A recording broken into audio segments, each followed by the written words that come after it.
would like to introduce our first speaker. Our first speaker is one of those rare students that arrived on campus not in the 4th or the 9th grade, but rather the fall of 2019 when he was in 7th grade.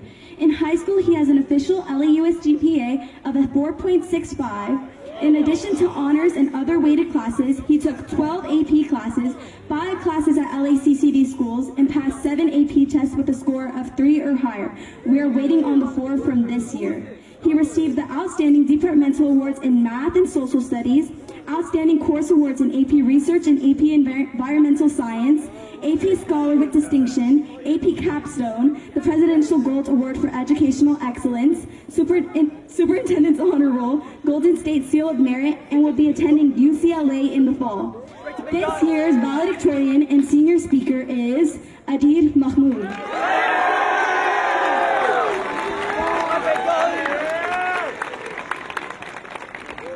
Thank you, Kayla, for the introduction. Okay. Good evening, class of 2025.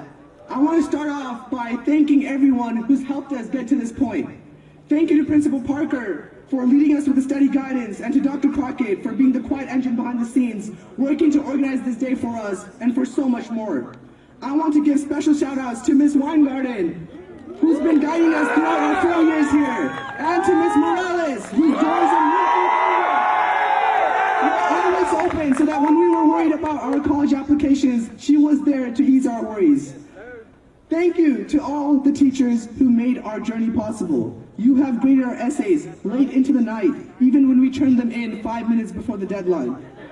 You encouraged us to participate, to find our voice. Thank you, Ms. Gordon, for going the extra mile to make us the phosphate soda when we read Our Town, so we weren't just reading a play, but experiencing a part of the 1900s. Thank you, Mr. Teleko, for showing us that math isn't just about learning formulas. Thank you to Mr. Jones for showing us that history can be entertaining and not just having a bunch of bullet points on a screen. Thank you, Ms. Vasquez and Mr. Firestein, for putting up with all our shenanigans. And a special thank you to my homeroom teacher, Ms. Brard, who has been a parent to us, checking up on us, and caring about our well-being beyond those classroom doors. Thank you to all the teachers.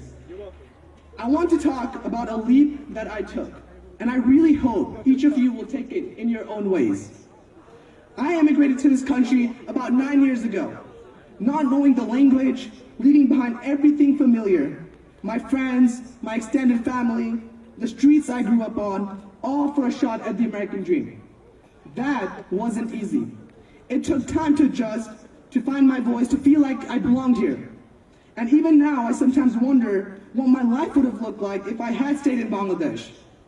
But I realized that that leap, however scary, started all things great in my life. As we head into the next chapter of our lives, I hope all of us keep taking those leaps. We like familiarity. We like routine. We like safety.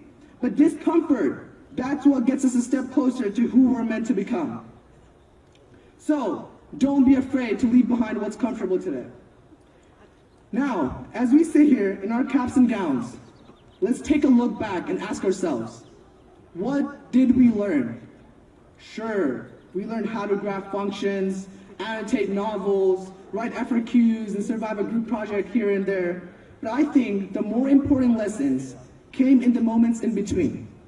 The times we stayed late after school, not to hunt down extra points, but for the love of the club, for sport, for conversations, for things we truly felt passionate about. We did a lot of things, and I'm guilty too, for the sake of doing. And now, we will be stepping into a world where that's no longer enough. The real world will not grade us on effort. There are no rubrics and no extra credit. But if we carry with us an attempt to better ourselves just 1% more than we were yesterday, that will build up. So graduates, don't settle today. Don't be fooled by a false sense of accomplishment. Right now, we will be closing a chapter, not the entire book. So that bar hasn't been set yet, and the bar should always be about raising it. When I started writing this speech, I realized I'm not the only one up here that has learned these lessons. So I asked some of you, if you could give me one piece of life advice from your time as SOSIS, what would it be? Some of you said, fake it till you make it. because sometimes you have to do what you don't want to do. Others said, don't try to control the outcome, but rather your mindset. That you are not your mistakes, and that people aren't defined by their failures, but rather by how they respond to them. Some of you are just to fight for what we want. That if you want to be in the 1%, do what the other 99% won't do. While others reminded us that everything you think is hard, it really isn't. And that hard work will beat talent when talent doesn't work hard. You told us not to stop trying, that there's always a light at the end of the tunnel. You reminded us to cherish our friendships, especially because we went to a school where many of us have spent 6, 8, and even 9 years of our lives together. Some of you told us to be your own teachers and to know when to quit.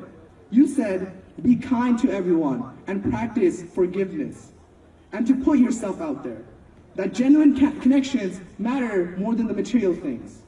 You reminded us, don't close yourselves off. Let's all try our best to keep learning these lessons, because learning doesn't end when we walk out those gates. And finally, I want to dedicate this last part of my speech to my mom and dad, and to all of your parents. No matter how many times we say the words thank you, it will never be enough to repay them for every single one of their sacrifices. So graduates, take a moment with me now to applaud all your hardworking, resilient, and loving parents. Give it up for them. Yeah. We couldn't have done it without you guys. And with that, everyone, thank you and congratulations, class of 2025. Congratulations!